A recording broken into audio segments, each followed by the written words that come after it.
อยู่ดีนะอกสังลองจังหักนะเสิร์ฟเธอตีสีไหลหักล้นเลอในสายตา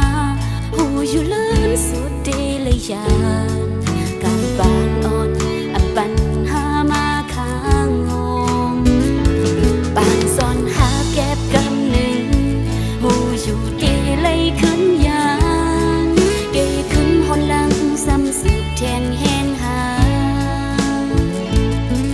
ความเสือเปิ้นเลยสิเน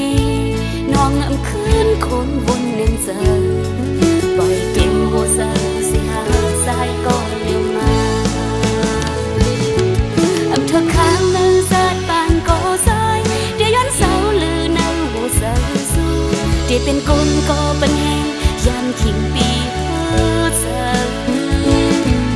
อันลองดังหากหาสองคนมาน้องที่เก็บซิมไว้อยู่ในเสือน้องที่หักสายไว้ต่อสู้โซปานจนหักโซเขาก็น้องที่ทรงหานเสือ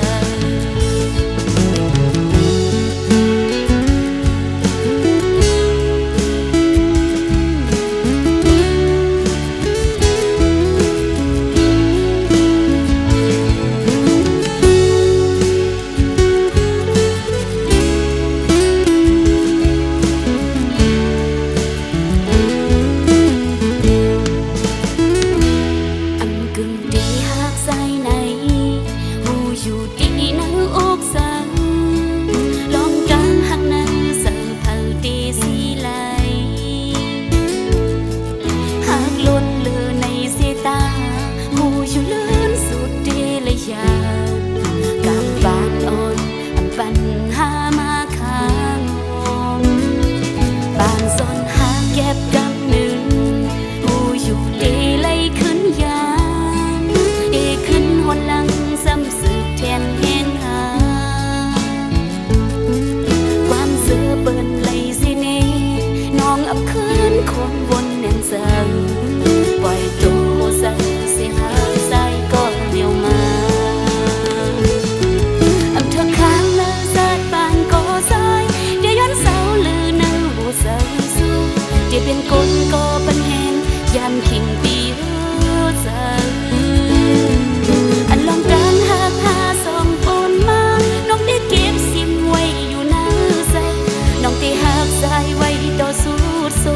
ปานสันหักโซเขาก็น้องที่ทรงหานเสือ